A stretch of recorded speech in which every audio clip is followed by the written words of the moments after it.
me siento muy, muy contenta de poder hacerlo. Quiero también decirles que, si bien de vez en cuando me sale un acento argentino bastante bueno, yo soy holandesa, entonces en la casa hablamos holandés, entonces si me oyen así con un lenguaje un poco extraño, es un poco eso. Ahora, yo me crecí en Buenos Aires por unos 10, 15 años, entonces me quedó esa lengua que me encantó a mí, pero me falta el lenguaje, así que yo ya, ya me voy excusando. Ahora, una, una, una manera de empezar el análisis es que a mi manera de ver, y por ahí me equivoco, hemos entrado una nueva época. Y en sistemas complejos no es fácil capturar ese hecho. Y por ahí yo me equivoco también, pero en mi lectura, y me lo tomo bastante en serio también, muy en serio, esa noción que hemos entrado en una nueva época. Es una época que, claro que viene con muchos elementos de la época de la cual estamos saliendo, digamos, pero al mismo tiempo ha generado algunos elementos formidables. Y una mayoría de esos elementos en mi lectura son un poco nefastos para la gente que no tiene muchos recursos, para la gente que están de mala salud, no están fuertes, o sea, aquellos que son un poco débiles, aquellos que justamente necesitan más que la gran mayoría. Entonces, a mí me ha interesado mucho tratar de entender si, como ya dije, si hemos realmente entrado en una época marcada por dos elementos. Uno que va creciendo, y el que va creciendo para mí es una especie de pérdida de interés en recuperar a los que vemos como desventajados.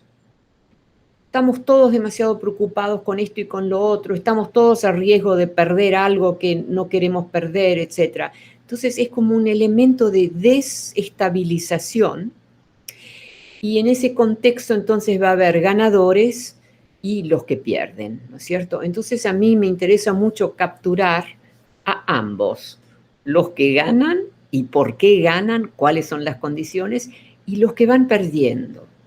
Ahora, hemos también vivido en los últimos 2 años un elemento transversal que en realidad nos tomó a todos un poco de sorpresa, que era este virus, ¿no es cierto? Que todavía existe un poquitito, pero ya ha perdido. Entonces, eso fue otro elemento que como que debilitó de una cierta manera, porque también reforzó, de una cierta manera debilitó capacidades. Y mi pregunta, una de mis preguntas es, si lo que estamos viviendo es el auge de ciertos actores, pero también la pérdida de capacidades y de decisiones, etcétera, que tienen que ver con proteger a un pueblo, a una ciudad, protegerla de toda una serie de elementos que pueden ser muy negativos y hasta peligrosos. Y yo creo que vamos un poquitín en esa dirección. Por ejemplo, todos habrán leído los datos que se están generando que muestran un retorno de una violencia extraordinaria contra las mujeres, pero también contra otros hombres, en ciertas situaciones. Y esto estoy pensando ahora en América del Norte, estoy pensando en ciudades como Nueva York y Chicago, etcétera, donde estamos viendo eso. No estoy solamente pensando en América Latina cuando digo esto. Entonces, en los sistemas complejos dentro de los cuales vivimos nosotros y existimos nosotros y analizamos las cosas, etcétera, repito, no es fácil capturar que ha habido un cambio, porque no es como la Primera Guerra Mundial o la Segunda Guerra Mundial, donde, sí, cuando se acabaron esas guerras sabíamos que habíamos entrado una nueva época. Hoy en día raramente existe esa claridad de eliminación o de cambio, etcétera, ¿no es cierto? Entonces, lo que yo busco entender son dos vectores. Uno es el vector de nosotros los humanos, ¿no? Y no estoy hablando de conocer a todos, pero es así un vector para mí. El otro es un vector que nosotros no podemos controlar, que nosotros no conocemos bien, que nosotros podemos caer en trampas. Esas son nuestras debilidades, ¿no es cierto? Que ya son, además, las conocemos ya un poco. Pero yo creo que en esta condición lo que a mí me importa capturar no es simplemente nuestras debilidades, es los riesgos que confrontamos, que yo creo que por lo menos en lo que yo he estudiado, hay una especie de creciente indiferencia hacia la pobreza, hacia los que son débiles, etcétera, etcétera. Les doy un ejemplo muy, muy simple que marca esta diferencia, esta indiferencia, ¿no es cierto? Que no, como que no nos queremos meter con nada.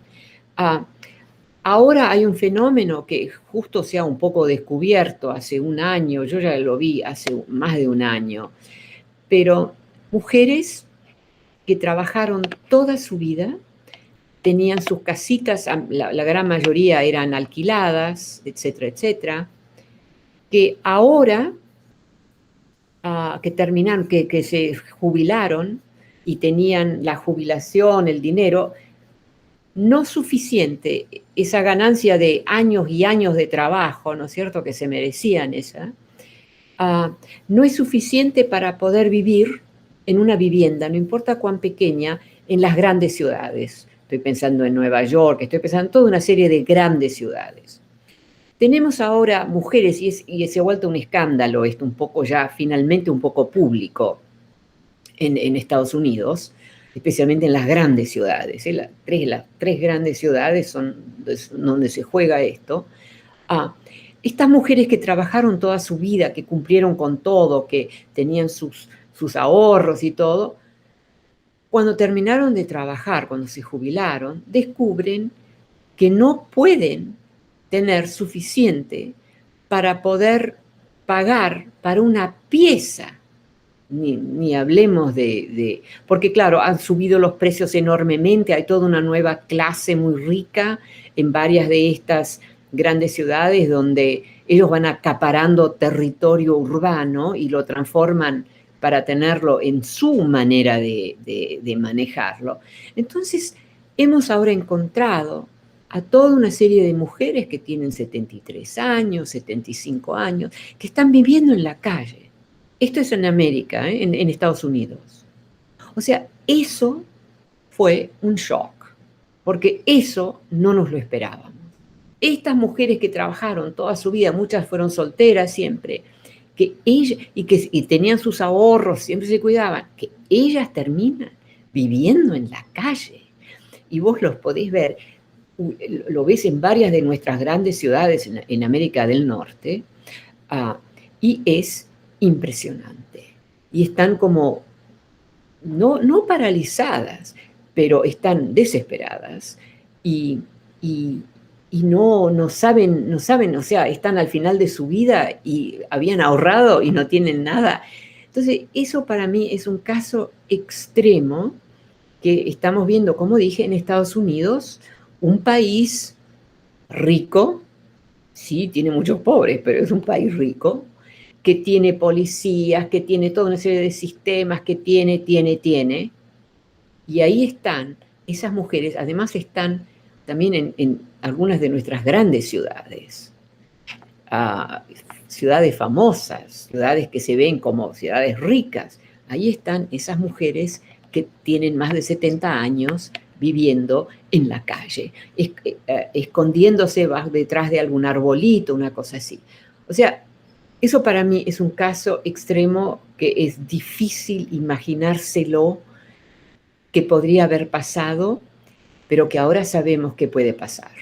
Entonces, ese es un elemento muy, muy dramático. Tengo otros elementos que no son dramáticos, pero que al mismo tiempo también ellos me hacen pensar que hemos entrado una nueva época.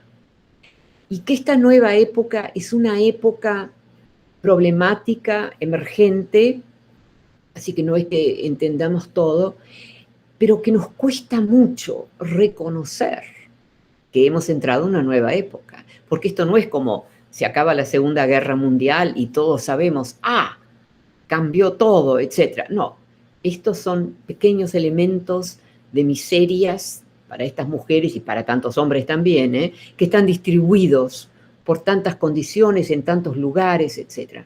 ¿Cómo empezamos ni siquiera a manejar este entendimiento? Estas mujeres que trabajaron toda su vida, que cumplieron con todo y terminan así.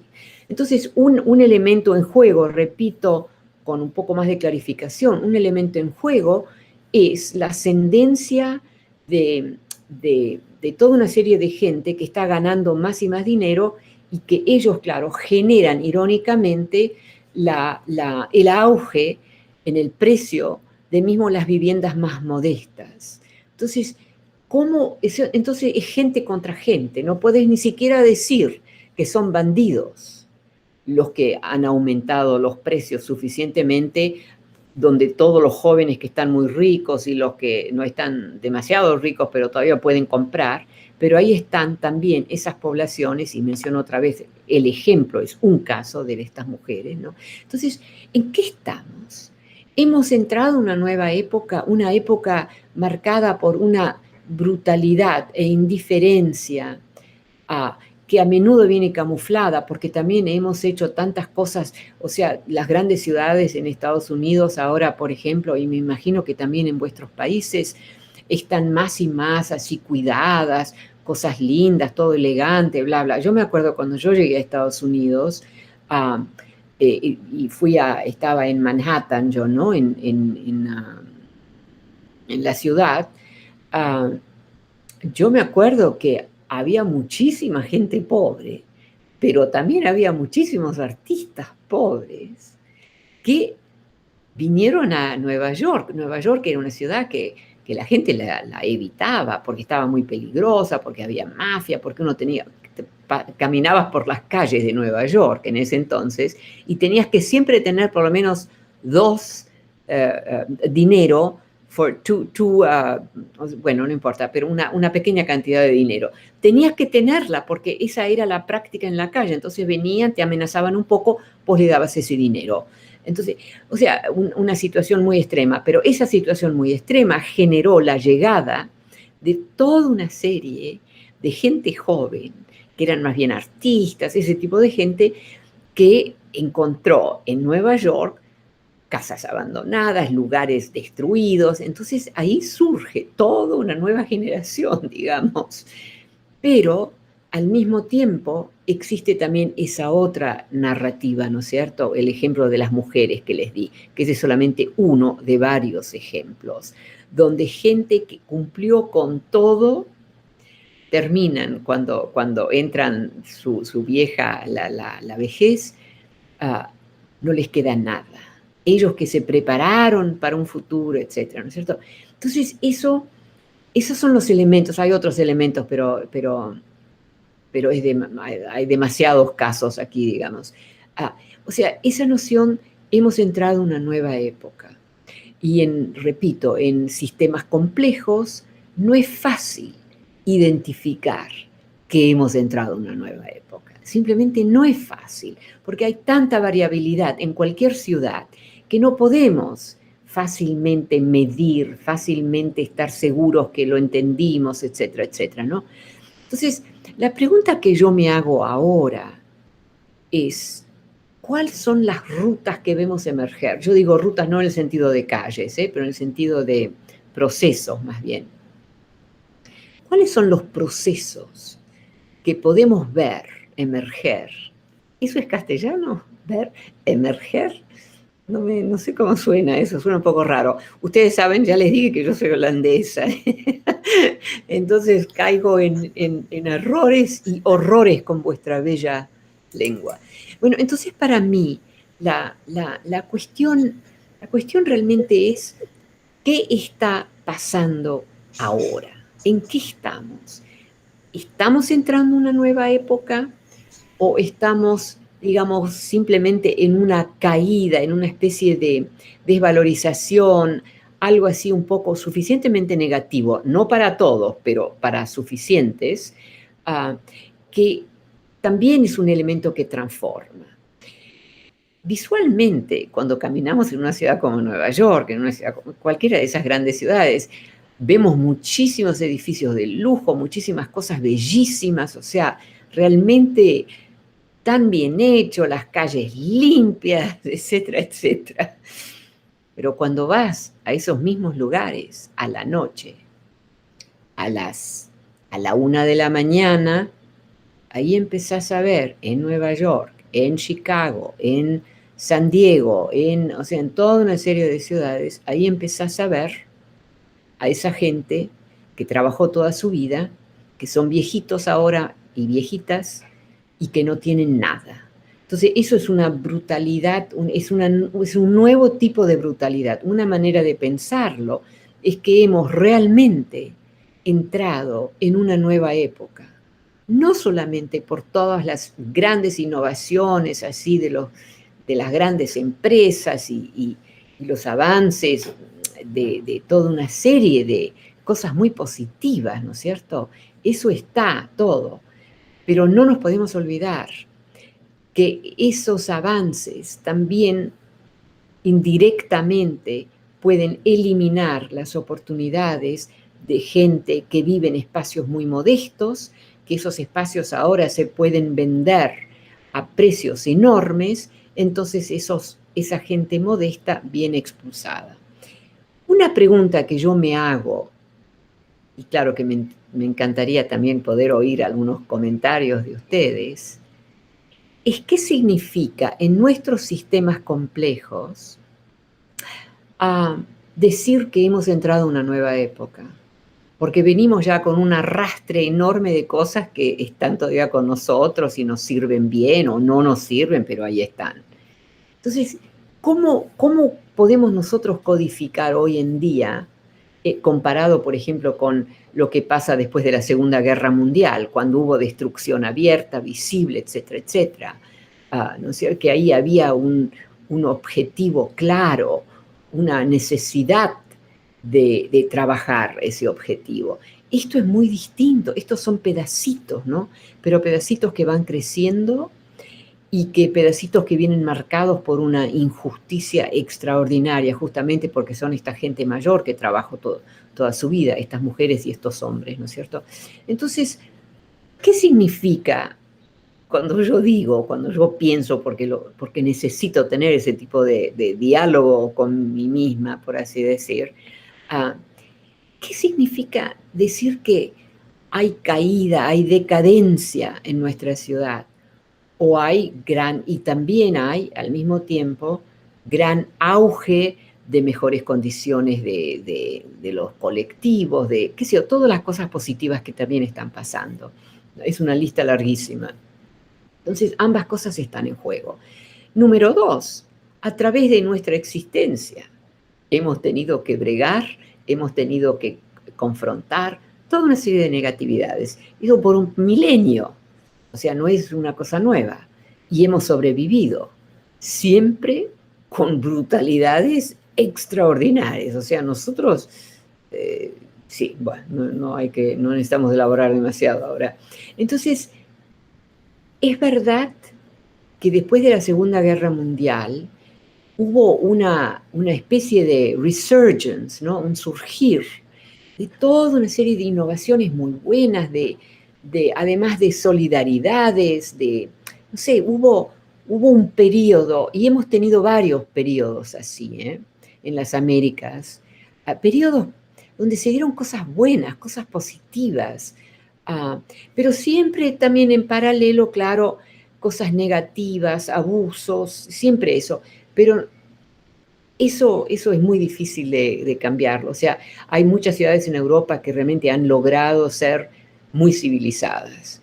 En la gran mayoría del mundo es muy difícil que estas grandes ciudades sean realmente muy, muy civilizadas. O sea, a mí me impresiona en ese sentido Europa, me impresiona ya Japón, me impresiona ciertos países que insisten en cuidar a todos, a todas las poblaciones que tienen, ¿no es cierto? Japón es un país así, pero Japón también hay empresas que, ¿cómo se dice? Que, que reclutan a toda una serie de trabajadores pobres que vienen de otras regiones, no de Japón. Pero Japón con todo es un buen ejemplo porque hace muy poco de eso, también porque Japón en realidad es una gran, enorme roca que tiene un poquitito de verde y de tierra en el medio, que es donde está la ciudad que nosotros llamamos Japón, ¿no es cierto?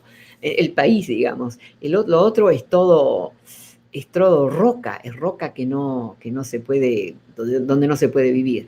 Entonces, Japón es en ese caso, en ese sentido, un caso muy especial porque tiene una población muy grande para su tamaño y que tiene por ende que cuidarse muchísimo.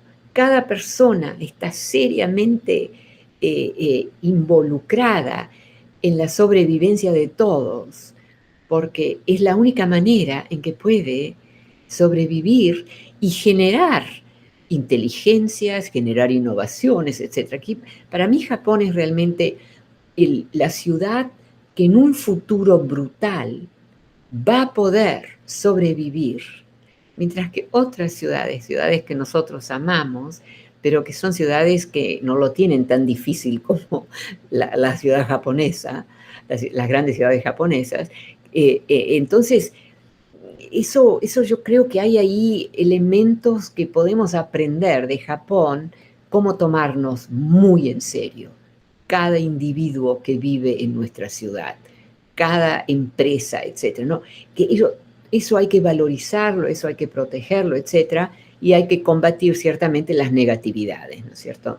Entonces, para mí el mundo que estamos viviendo es un mundo que ha generado decadencias que no nos esperábamos.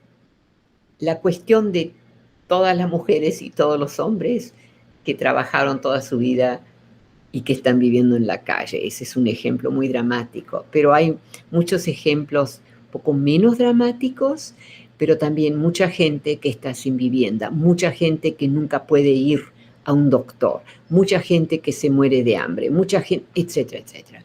O sea, hemos tenido una curva que subió, cosas positivas, y ahora estamos en una curva que no son tan positivas, son curvas que nos llevan para abajo y que hacen más elemental a todo. Y estamos empezando a ver una serie de países que siempre respetamos y vimos como muy productivos, muy buenos, donde hay tanta desesperación ahora, tanta pobreza, que van perdiendo esas calidades. O sea, se van transformando en situaciones mucho más peligrosas de lo que lo fueron antes. ¿Por qué? Porque hay demasiada gente que no tiene bastante comida, porque hay demasiada gente que no tiene vivienda, etcétera, etcétera. Entonces, Europa todavía sigue estando muy, muy bien comparado, pero también en Europa estamos empezando a ver elementos de pobreza que han sorprendido a la gente, digamos, que no se lo esperaban. Entonces, quiero ir terminando y me encantaría oír de vuestros comentarios también, porque América Latina también es una zona donde hay muchísima variedad, mucha gente muy rica, muchas cosas muy buenas, muchas innovaciones y al mismo tiempo también mucha pobreza. Y a menudo una pobreza un poco invisible, ¿no es cierto? Esa es la nueva pobreza, es a menudo muy invisible hoy en día. Entonces, para ir terminando, vuelvo a la pregunta. Hemos entrado en una nueva época y en esa nueva época estamos viendo los límites de lo que podemos hacer en términos de facilitar la vida de los pobres, facilitar la vida de los ancianos que están en la calle. Estamos perdiendo capacidades de recuperar, de proteger lo bueno que también ha habido, ¿no es cierto? Yo creo que en mi manera, y nadie necesita estar de acuerdo conmigo, mi manera, hemos vivido una curva que sube, mejor, las cosas mejores, las nuevas clases medias modestas son menos modestas de las realmente pobres, etcétera, etcétera, ¿no es cierto? Y ahora me da la impresión de una curva que ha cambiado dirección. Ahora, esa curva no ocupa todo. Hay todavía muchísima gente que le están dando muy bien todo. Eso lo sabemos. Hay más y más clases medias ricas en vez de clases medias muy modestas. Entonces, ahí hay muchas cosas que son todavía muy positivas, ciertamente para los que lo pueden disfrutar, ¿no es cierto? Entonces, ¿qué significa cuando yo digo tenemos que empezar a aceptar que hemos entrado en una nueva época? Bueno, es un concepto incompleto, porque las dos cosas están pasando.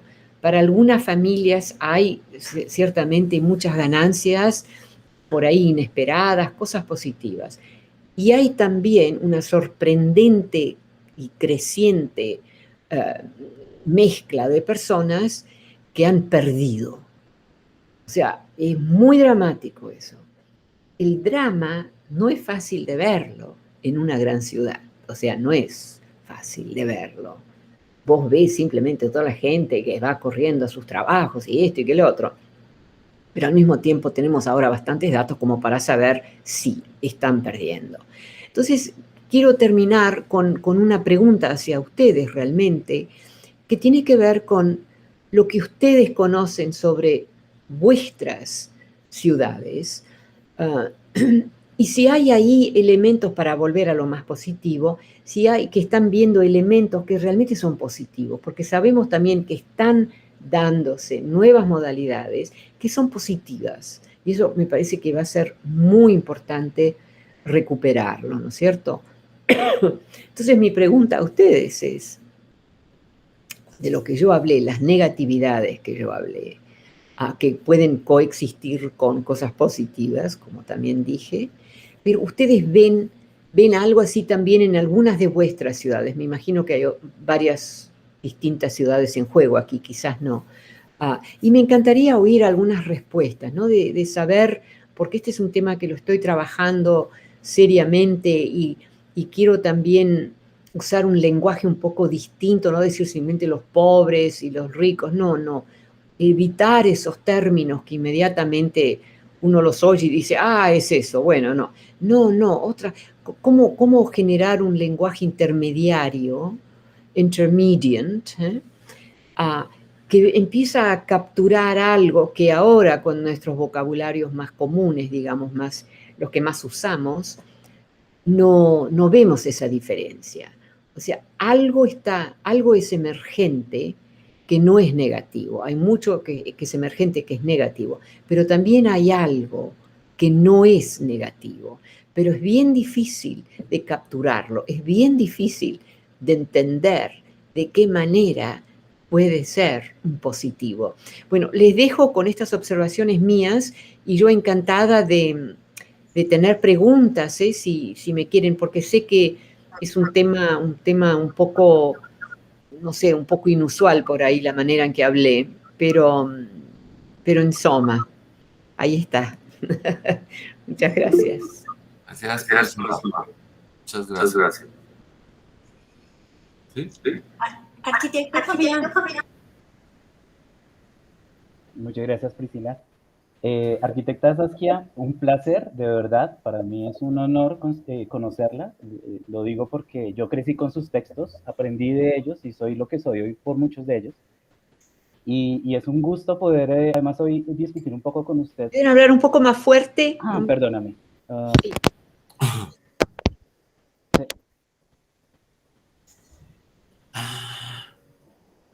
¿Ahí me escucha mejor, profe?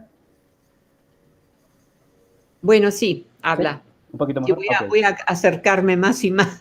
Okay. Bueno, profesora, yo estaba diciendo que yo nací con todos estos textos, con todas estas reflexiones que usted hace constantemente de los procesos del mundo. Y en esa misma dinámica, y creo que por eso la profe Priscila me permite un poco la palabra, nosotros venimos trabajando muy fuerte con los temas de los bordes urbanos, las poblaciones vulnerables los asentamientos informales y una serie de reacciones donde yo leyendo un poco esta presentación que nos hace el día de hoy encuentro dos elementos que para nosotros han sido muy importantes en una investigación que empezamos nosotros en 2016 y que aún estamos ejecutando. Y es este tema de tener actores y factores. Me parece que es un elemento esencial para transformar los territorios. Hemos charlado en algunas de nuestras ponencias en esta semana precisamente del valor del componente social, del reflejo que tienen precisamente las personas que son las que cambian. Y yo quisiera resaltar un poco esa palabra de lo emergente como un factor muy importante en la mirada que nosotros estamos tratando de establecer. Y en esa mirada nosotros nos hemos dado cuenta, hablando de emergencias, que cada vez las comunidades y las acciones de las comunidades son las que plantean precisamente una transformación de los territorios, son quienes conocen sus necesidades y empiezan a establecer retos para la institucionalidad. Y yo quisiera un poco, desde ese punto de vista, doctora Saskia, oigo mejor. Si, digamos, a partir de esta hipótesis que usted nos está planteando, esta hipótesis de una nueva era, donde encontramos unas luchas de estas periferias y centros, hablando de periferias globales, o sea, Estados Unidos, Latinoamérica, Europa y África, que son cada vez más marcadas y que también se ven penetradas dentro de nuestras escalas, porque es la misma tensión de esa periferia y centro que encontramos dentro de Latinoamérica, estos centros de poder, estas plusvalías y esas definiciones del valor del suelo y estos grupos expulsados a la periferia, ¿cómo o cuál puede ser esa nueva agenda, un poco desde su punto de vista, que podría cambiar este tipo de realidades entrando en esa nueva era? Porque creo que estamos abriendo la puerta de esta nueva era, como usted lo enuncia, y aquí tenemos dos caminos, o mejoramos y transformamos, o seguimos en la caída libre, acentuando esta fragmentación y esta ruptura social que se encuentra dentro de nuestros territorios. Sí. Entonces, no sé, doctora, quisiera escucharla. ¿Cómo ve usted esta nueva agenda? Bueno, mira, déjame empezar con... ¿Me oyen bien? Porque yo tenía dificultad oyéndolos a ustedes, sí. Bueno, estamos perfecto. Ah, bueno, menos mal, menos mal. Entonces, ¿me puedo también hablar así? En vez de tener mi cara ahí. Muy bien.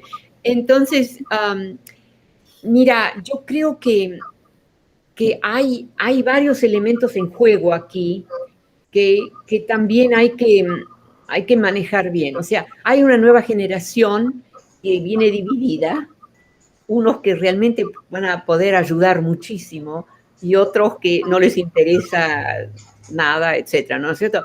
Pero yo creo que hay mucha energía en muchos sectores de la gente joven, que eso va a ser una diferencia muy importante. Ahora, ¿cuáles son los formatos? ¿Cuáles son las modalidades? ¿Cuáles son los recursos? Eso es otra cosa. Pero lo que a mí me importa es que yo veo más, porque yo hace ahora 30 años o 40 años que estoy enseñando, así que hay mucha gente joven muy inteligente, muy así, también entrepreneurial, ¿no? Entonces yo noto una diferencia muy marcada en los últimos 10 años comparado con cuando empecé, ¿no? Hace 30 o 40 años. Entonces, hay como un reconocimiento que aquí hay que hacer algo. Y si nadie lo hace, hay mucha gente joven que se pone a limpiar un poquitito esto que lo otro. Entonces, eso es una maravilla, ¿no? En vez de una época anterior, cuando uno no tocaba nada, uno sí, ¿no es cierto? Entonces, por ahí estoy exagerando. Vos sos mucho más joven que yo, entonces no sabés de lo que yo estoy hablando cuando digo eso. Pero yo noto una diferencia. Y hay que decir que, como dije ya, que en sistemas complejos no es siempre fácil detectar. Y los pequeños elementos que yo estoy describiendo aquí parecen por ahí muy así, bueno, eso dónde va a llevar a nada. No es verdad. Que esos inicios de acciones que nosotros por ahí vemos como tan chiquitas, esas acciones que no van a hacer un cambio, de ahí surgen cambios. Ahora lo sabemos, hemos hecho bastante análisis como para entender hasta qué punto inicias, se dice, ¿no? Inicias. Sí.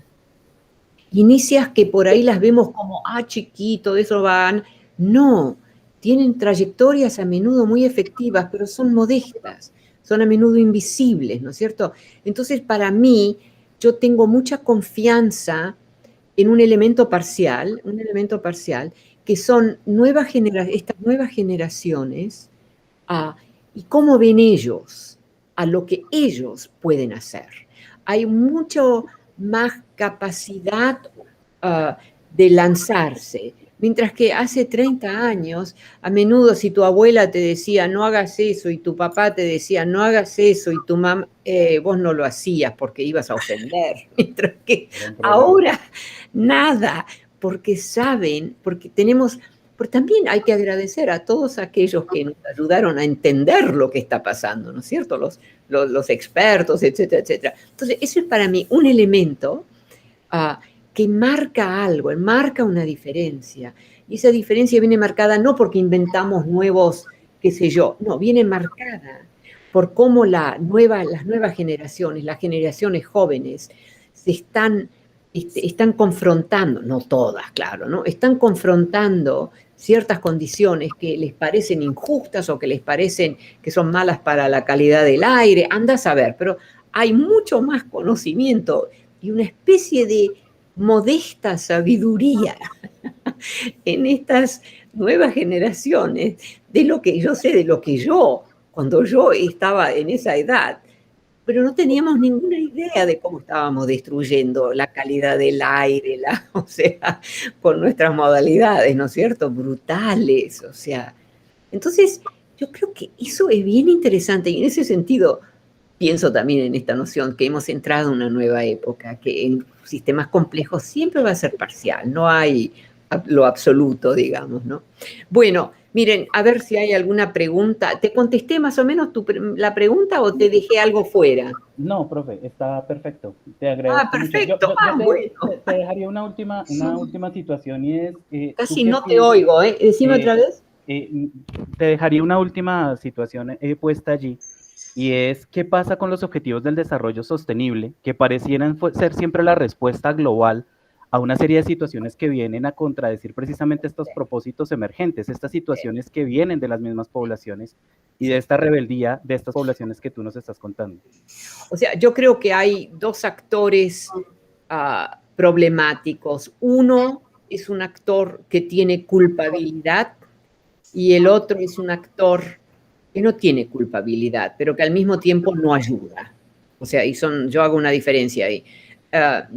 Demasiada gente que está muy bien, que tienen casas bellas, todo bien, todo bien, todo bien, se niegan a ver cuánto más hay que hacer para asegurarnos que la calidad de vida de futuras clases, de futuras personas, etcétera, generaciones, eso es lo que quería decir, futuras generaciones. Entonces yo veo ahí una diferencia que yo no me la quiero perder, yo la estoy buscando, analizando para ver, porque son gente con todos tenemos los datos, digamos, ya no podemos decir que no tenemos los datos.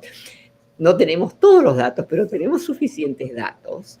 Y hay muchísima claridad, hay muchísimos libros, hay muchísimos momentos en la televisión donde todo eso se maneja, se discute. Así que no podemos pretender que, yo no sabía eso. Mientras que hace 30 años uno podía, en efecto, decir, ¡ay, yo no sabía eso! Hoy, con todo esto de lo que yo estoy hablando, no podemos. Entonces, eso ya es algo. Número 2, sabemos que la gente joven, no son todos perfectos, claro, pero que muchos están muy involucrados, que les dicen a los padres, no compres esa comida. Esa comida la vienen viajando desde no sé de dónde, ¿sabes? Para traerla. Es comida muerta. Entonces, ¿sabes? A menudo son los hijos y las hijas que hoy les dicen a los padres, no hagamos eso, hagamos esto, ¿no? Entonces, eso ya te indica que cuando ellos van a ser grandes y van a tener hijos, van a multiplicar el efecto, por así decirlo. Entonces, eso es importante, mismo si es invisible, va a ser miles y miles de pequeñas, ¿no? Batallas o descubrimientos positivos, pero es importante tener eso, y me gusta más que la noción que hay así un súper la superinteligencia, que dice, tenemos que hacer esto y esto. Me gusta que también salga eso de lo simple, de lo cotidiano, ¿no es cierto? Que no es solamente los expertos, es mucho más que eso. Y esa mezcla es la que me lo hace ver como una cosa bastante positiva. Bueno, yo hablo demasiado, ustedes me tienen que parar a mí. No, señora, nadie le diría que paremos porque es fascinante. Pero no, pero me hacen una pregunta, sí, por lo menos. Profesor Mauricio. Mire, profesora Saskia, buenas, ¿cómo le va otra vez? Me va bastante bien.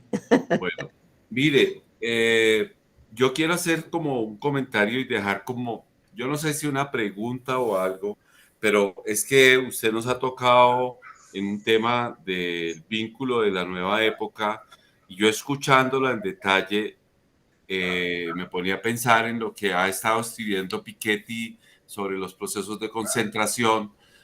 Hoy el último texto que se llama Viva el socialismo, por ejemplo, si es esa la nueva sociedad o cuál es la nueva sociedad en un momento en que la tecnología está desplazando población y no desplazándola en el sentido de lo que usted comentaba en su libro de migrantes, sino precisamente desplazándola en todos los terrenos. De hecho, hoy hay un libro que se llama Sálvese quien pueda,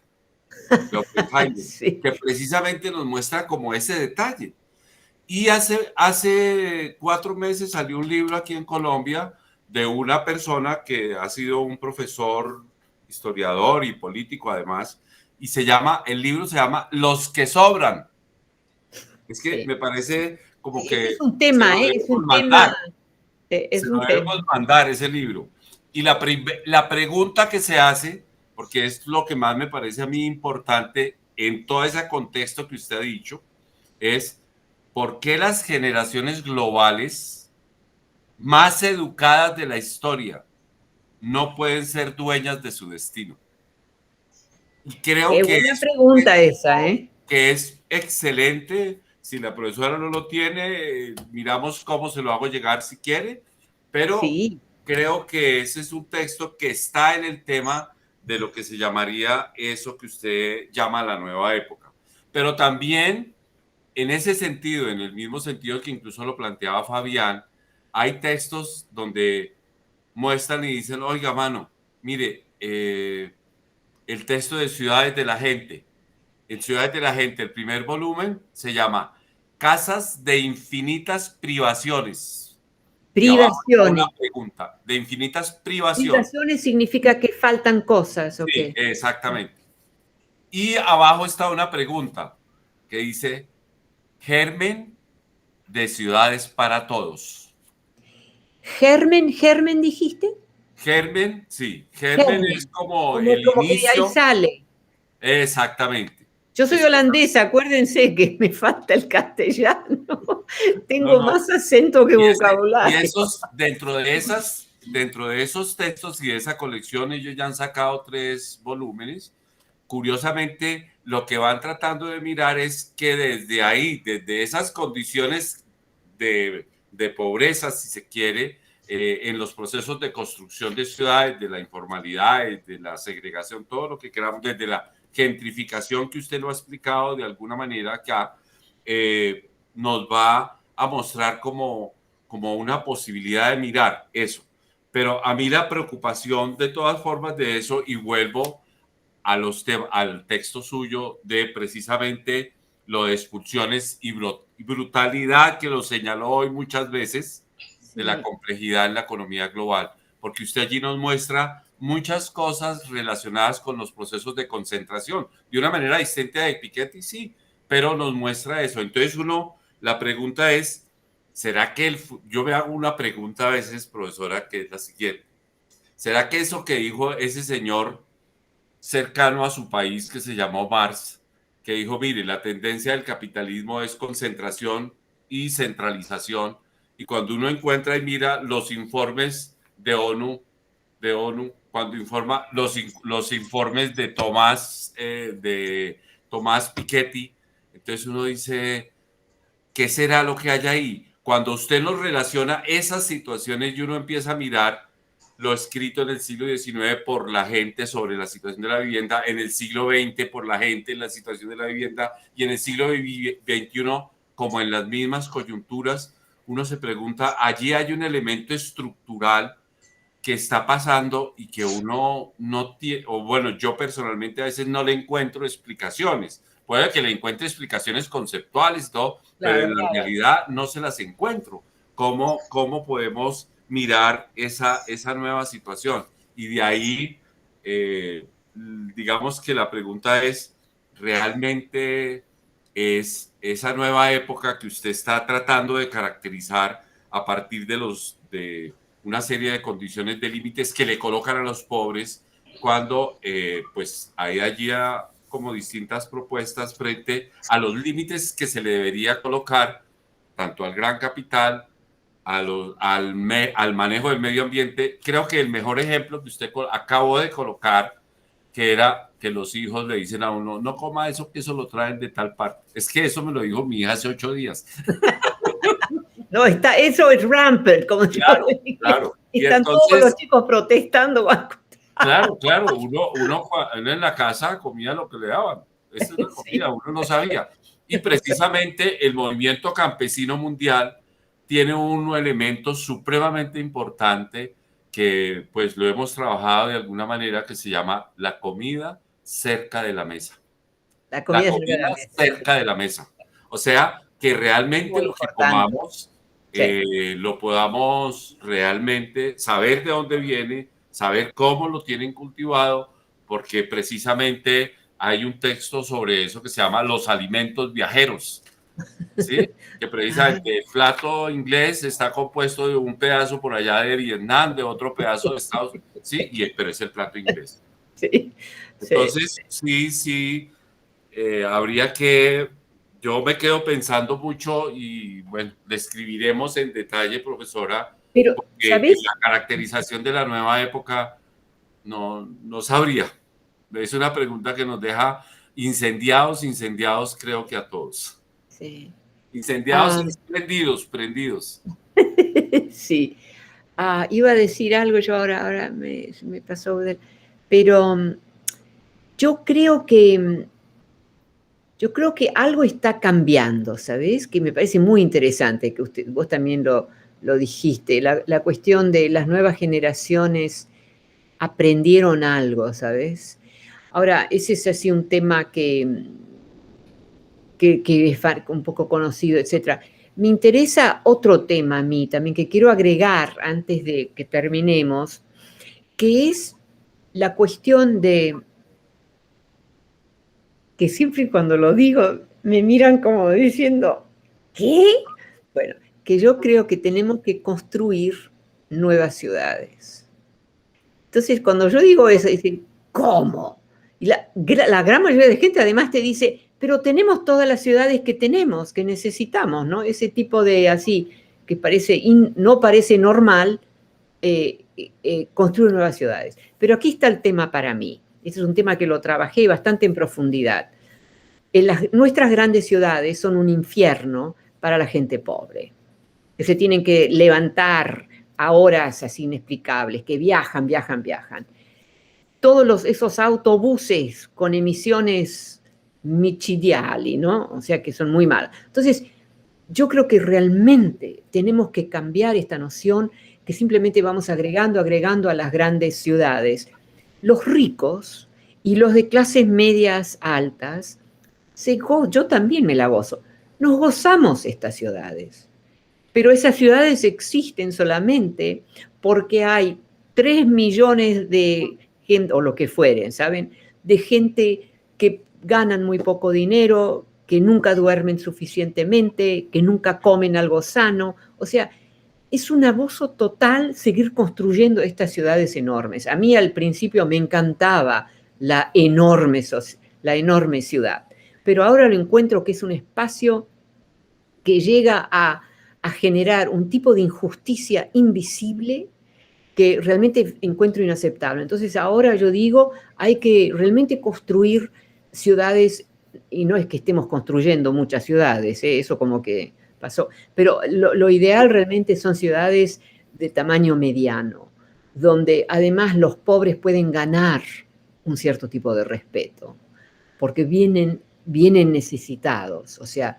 porque no hay tanta gente, porque no pueden simplemente cambiar de babysitter o de limpiadora o lo que fuere, ¿no es cierto? Entonces, ahora, a mí me encanta vivir en una gran ciudad, yo confieso, pero veo que realmente la gran ciudad implica un abuso de los trabajadores de bajo nivel, que se tienen que levantar a horas terribles, que nunca comen suficientemente bien, que nunca ganan suficiente dinero. O sea, es un abuso enorme. Mientras que una ciudad mediana, claro que va a haber desigualdades, pero no va a haber esa extra brutalidad, que es eso de levantarse a una hora imposible, nunca dormir suficientemente. O sea, eso para mí se ha vuelto una especie de monstruo, ¿no? Es un monstruo colectivo. Y los ricos y las clases medias que les va muy bien, somos todos nosotros, nunca pensamos en eso. Nosotros estamos bien, nuestra ciudad la adoro, puedo comprar todo lo que quiero, bla, bla, bla.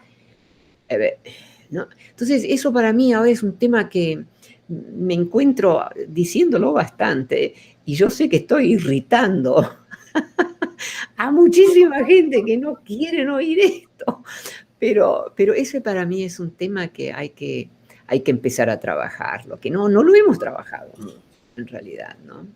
Creo, Sí, por ahí ustedes todos han trabajado sobre eso, pero... Arquitecto Juan Manuel.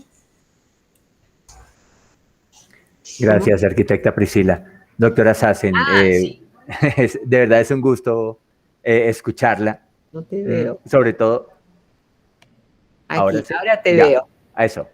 Sobre todo a través de esa postura crítica tan certera que usted manifiesta frente a la inequidad o a la desigualdad, hablando un poquito de ese lenguaje intermedio por el que usted pregonaba hace un momento.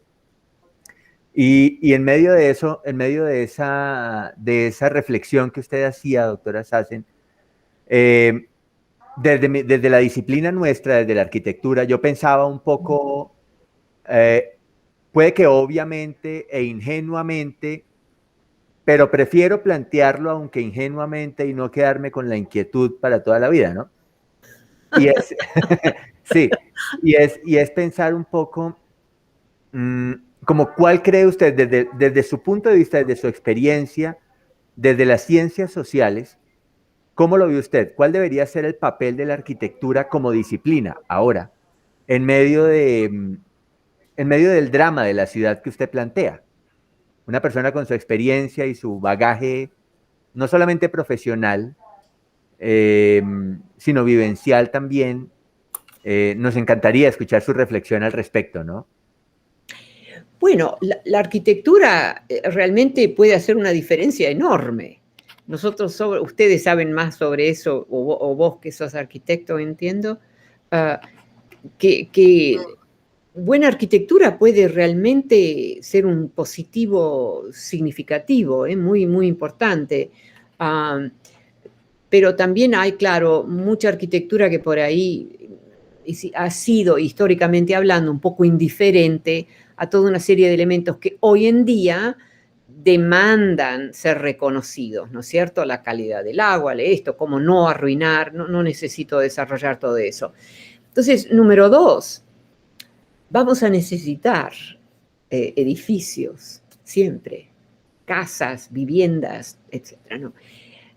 Un elemento que a mí me ha interesado mucho, pero yo no soy experta en esto, es leer toda una serie de artículos que indican cómo podríamos construir de maneras alternativas, incluso grandes edificios. Entonces ahí también, y se han hecho algunos, ustedes saben más sobre esto que yo, se han hecho algunas construcciones en Europa especialmente, en algunos países europeos, como en Holanda, por ejemplo. Se han hecho experimentos bastante interesantes. Pero claro, la mayoría de los edificios que se construyen, bueno, ahora está cambiando eso en Europa. Yo creo que se lo toman bien en serio cómo construir los edificios. Yo creo que Europa tiene tanta gente y no tiene suficiente lugar, entonces como que eso se vuelve un tema muy, muy importante, ¿no es cierto? Los holandeses, por ejemplo, que son un país con una población mucho más grande de lo que debería ser. Entonces, ellos han hecho innovaciones bastante importantes, porque también para ellos tienen que, por ejemplo, construir verticalmente, porque no hay lugar. Número dos, la cuestión del agua, la cuestión de la falta de espacio y el hecho que tienen ese mar muy cerca. También han innovado, como ustedes sabrán, me imagino, han innovado sobre cómo se pueden, por ejemplo, podemos poner vacas sobre una plataforma que está en un río, es bastante cerca del mar, en el caso de Holanda, y cómo lo van a manejar las vacas, ¿no? Van a ver con esto. Entonces, han lanzado una serie de innovaciones que mezclan a las vacas con análisis brillantes de cómo hacer que las vacas no se enfermen, porque está el agua, Y además ese mar es en Rotterdam, ¿no? Ese mar es un mar muy salvaje. O sea, ustedes saben que la mitad yo nací en Holanda, no sé si sabían eso, pero la mitad del país está bajo el nivel del agua. Las aguas sigan subiendo dentro de poco. 3/4 del país va a estar debajo del agua, ¿no? Entonces han empezado realmente a usar el agua, y además no, es un país chiquito, ¿no? Pero han empezado a usar el agua como una plataforma para construir de todo, pero no viviendas, ¿eh? Las viviendas las tienen en forma de los barquitos y todo eso, pero entonces ahí también uno ve, el caso de Holanda, uno ve la situación extrema que implica también un desarrollo de ciertas opciones que realmente son únicos en el mundo con eso. O sea, han hecho avances extraordinarios que permiten usar a los ríos, que son mouvementés, además esos ríos, de funcionar como si fueran tierra, ¿no es cierto? Que no son tierra.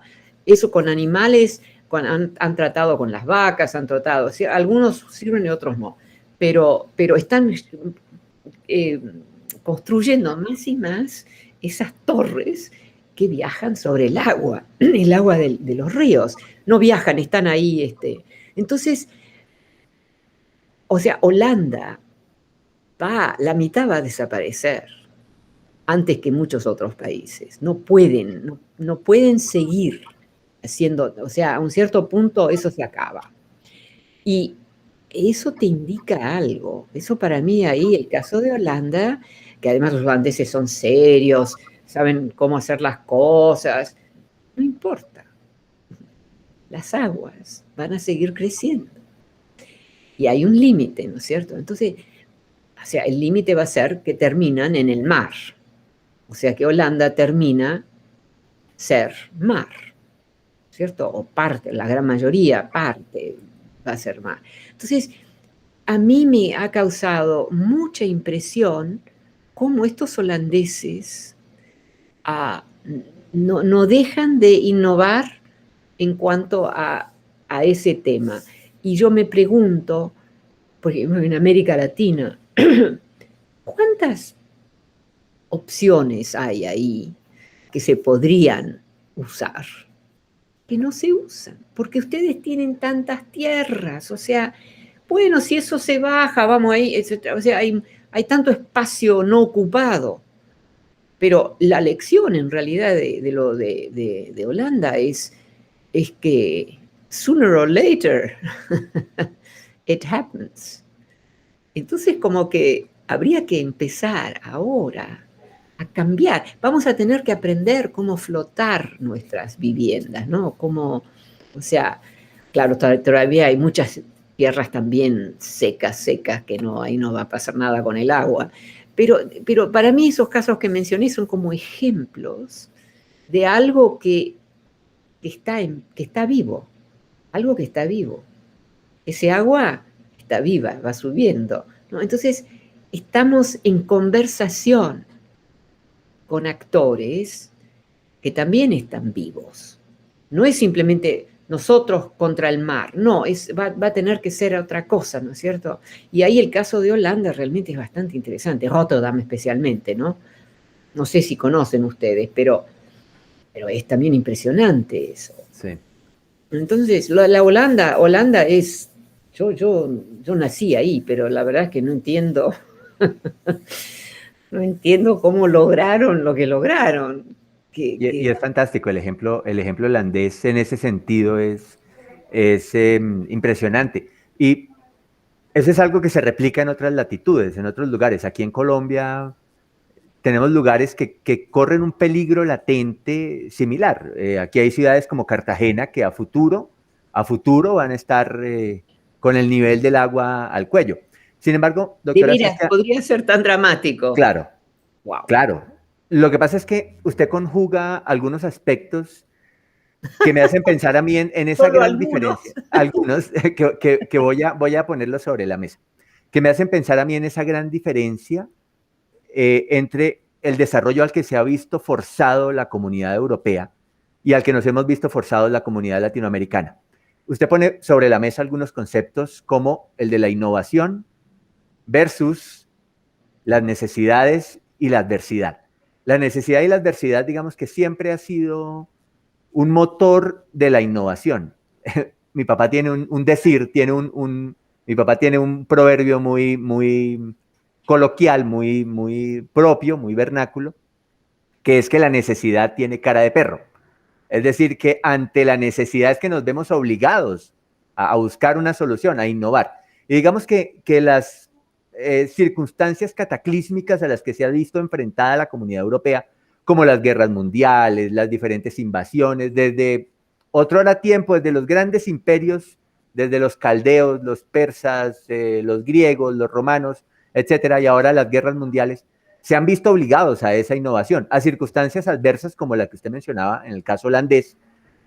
En el caso nuestro, digamos que tenemos una forma y un terruño tan, no sé si utilizar esta palabra, pero tan paradisíaco para la vida, que a pesar de que sí hemos enfrentado circunstancias como golpes de Estado, guerras civiles, independencias, grupos armados, bueno, etcétera, etcétera, pero no ha sido algo tan cataclísmico que nos motive a salir del letargo en el que estamos.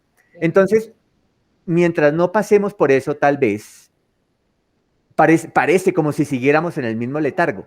¿Qué hacer para despertar del letargo en el que estamos en nuestras ciudades latinoamericanas? Porque no podemos esperar a que ocurra un cataclismo como ya ha ocurrido en Europa, por ejemplo, ¿cierto? En Asia, Japón, al enfrentarse a esa cantidad el otro día leía 1000 sismos al año, una cosa impresionante. Sí. Pues obviamente la tecnología que han desarrollado es abrumadora, ¿no? Es realmente impresionante, los japoneses son impresionantes. Es impresionante. Aquí en Bogotá estamos esperando un sismo de gran magnitud hace años, y no hemos hecho nada para solventar esa posible situación.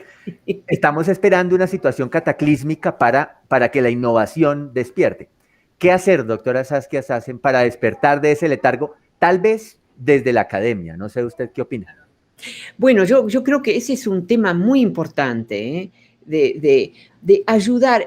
No es confrontar, porque eso no funciona, digamos, pero es ayudar a una sociedad, a un pueblo, a lo que fuere, a entender que aquí hay algo que se mueve, y se mueve de manera que no vamos a poder controlar plenamente, ciertamente no, y va a seguir moviéndose.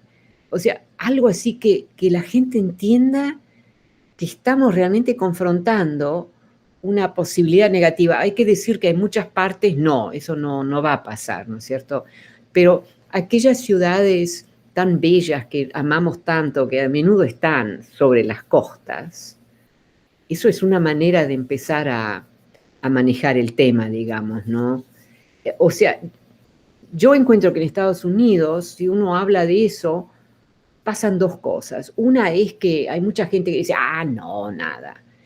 Pero entonces, dos años más tarde, hay hay inundaciones enormes y entonces se acuerdan, ¿sabes? O sea, yo creo que nosotros somos suficientemente estúpidos, iba a decir nosotros los animales, pero los animales no son estúpidos para nada con esto. Somos nosotros los humanos que yo no sé, pero, ¿sabes? Para mí el tema realmente se vuelve, yo como profesora, etcétera, ¿no? Invitar a la juventud a pensar sobre eso. Y yo creo que esta juventud está mucho más abierta a eso de lo que era el caso hace 30 años o algo así, ¿no es cierto? Donde todo eran, ¡ay, el coche más grande! Hoy en día los jóvenes que ni siquiera quieren tener un coche porque es trabajo, ¿sabes? Quieren simplemente algo que funciona como coche, pero que no es el coche de ellos, que tienen que cuidar y qué sé yo.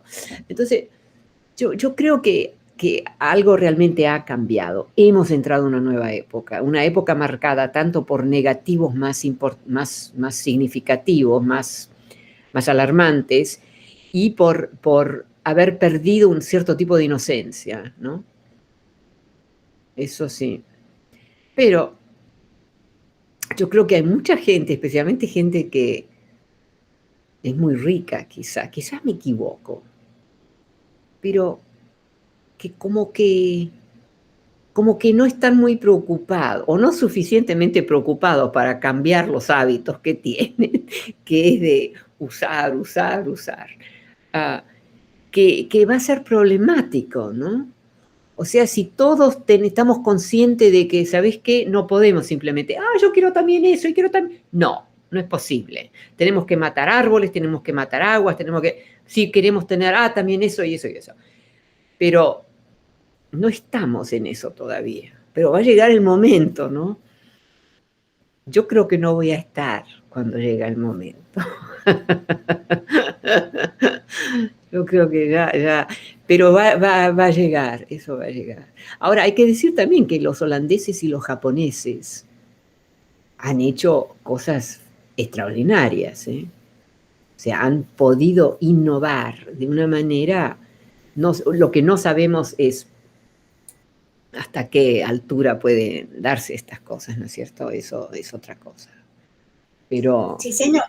Seguramente no estaremos muchos, pero esa semilla que su merced ha sembrado, que hemos dejado en nuestros estudiantes, que hemos construido entre todos desde la búsqueda, que hemos hecho todo lo posible para que la reflexión cambie, como usted lo ha hecho todo el tiempo, eso será lo que nosotros dejaremos como eco para que ellos tengan unos nuevos pensamientos. Sí, exacto.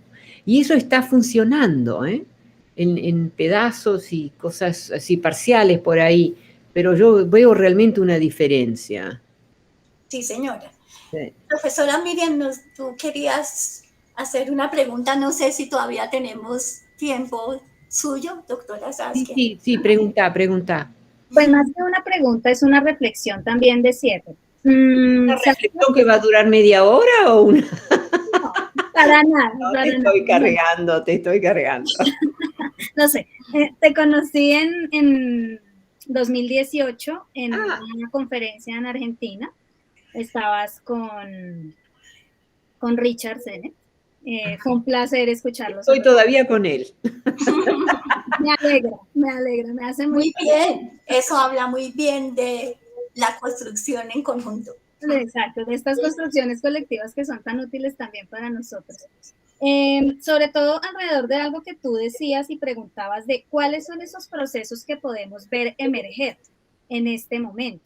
Y creo yo que con lo que hemos estado hablando y discutiendo en este momento, hay una importancia de las nuevas generaciones, pero también un poco guiadas por lo que decía Priscila, por todo lo que nosotros hemos podido quizás intuir y dejar en ellos como cuestionamiento frente a la manera en que nosotros mismos actuamos, ¿no? Como generaciones anteriores podemos decir, no hicimos mucho quizás por mantener por lo menos el escenario donde vivimos, el planeta y este tipo de cosas. Por el contrario, posiblemente ingenuamente hicimos bastante daño a esta realidad. Y creo que la ventaja es que ellos lo ven más claramente y también recogiendo un poco lo que tú decías, hay una sabiduría en ellos que nosotros deberíamos aprovechar y aprender, ¿sí? Esa necesidad de cuestionarnos todo el tiempo, de vivir pensando en cómo mejorar las situaciones, creo yo que es algo que vemos emerger en este momento, de esos procesos importantes, ¿no? Y desde la arquitectura también pienso yo, pues yo rastreando un proceso muy interesante que se ha dado en América Latina y es la aparición precisamente de grupos jóvenes de arquitectos que actúan de manera independiente en estas áreas que llamamos de comunidades vulnerables, compartiendo con la comunidad sus saberes y reivindicando, ¿sí? Reivindicando, incluso visibilizando lo que tú dices, tienes razón, otros no hemos querido ver. Comencemos por el solo hecho del Estado. El Estado ha hecho una deliberada negación a estos territorios, ¿sí? Y a estas comunidades. De ahí que no haya inversión, de ahí que sea sistemático el abandono. Entonces estos jóvenes dicen un momento, ¿sí? Aquí también se puede hacer arquitectura y no esperamos los grandes equipamientos porque no va a pasar, al Estado eso no le interesa, y ellos llegan y actúan allí con pequeñas intervenciones que detonan muchísimas transformaciones sociales y evidentemente espaciales, ¿no? Mejorando claramente la calidad de vida, incluso la relación de las personas con el territorio. Entonces, creo yo que ese tipo de fenómenos en América Latina son muy latentes, desde mediados de la década de los 90, del siglo XX, y se ha venido arrastrando hasta aquí de una manera muy, yo diría, prodigiosa, haciéndonos a nosotros como arquitectos cambiar esa visión de que nosotros sí sabemos cómo se vive y reconociendo que hay gente que ha vivido 30 o 40 años en escenarios con todas las carencias posibles. Sí. Entonces, eso me parece que vale la pena que lo tengamos en cuenta. Pues también respondiendo a la pregunta que decía Juan Manuel de hacia dónde puede ir la arquitectura y nuestro oficio, sí, en el quehacer, y es, creo yo, también en una responsabilidad social y ambiental muy fuerte de nuestra actuar. A mí, cuando yo pasé bastante tiempo en Japón, como ya dije, y ahí cómo han debido inventar materiales, porque claro, Japón es una gran roca con un poquitito de verde ahí y una población enorme. Y ellos han elaborado materiales para todo tipo de elementos, que son extraordinarios y que funcionan bien en términos de protegerse. No sé exactamente cómo decirlo, pero los japoneses realmente han desarrollado capacidades extraordinarias que van y muy refinadas, y también estas invenciones de nuevos materiales. Eso es lo que a mí, yo no sé cómo se usan esos materiales, etcétera. Me impresionó muchísimo cuando me estaban mostrando y explicando, ¿no? Estos nuevos materiales que habían construido, que tenían ciertos tipos de ¿cómo se diría eso? Que contienen ciertas capacidades muy importantes para el caso de los japoneses, porque tiene que ver con aguas y con esto y con lo otro, ¿no? Entonces, y ellos estaban en ese momento, eso fue hace unos 20 años o algo así, estaban en una vanguardia de innovaciones, también habían tenido momentos desastrosos, de innovaciones y de construir nuevos materiales. O sea, materiales a menudo muy sofisticados, muy específicos para ciertas condiciones. Eso ahí hay que decir que algunos de vuestros estudiantes podrían estar muy interesados en leer lo que están haciendo los japoneses, que también lo publican en otros idiomas, no tenés que saber japonés, que es un lenguaje muy complicado que yo nunca logré aprender, pero yo me crecí en 5 idiomas, pero el japonés no lo logré controlar, hay que decir. Bueno, esa es una acotación al margen, una acotación muy chiquitita. Pero bueno, miren, ha sido un gran encanto y hablar con ustedes, y hasta la próxima y buena suerte con todo. Nosotros estamos seguros, doctora Saskia, que si estuviésemos en el auditorio presencial en este momento, estaríamos aplaudiendo todos toda la enseñanza que usted nos ha dejado. Pero vamos a hacerlo nosotros al menos. Yo también. Bueno, hasta luego, hasta la próxima. Ojalá podamos volver a ver. Sí. Hasta luego, chao. Un gran gusto, doctora Saskia, que esté muy Voy bien. a cerrar. Sí, señora, claro que sí.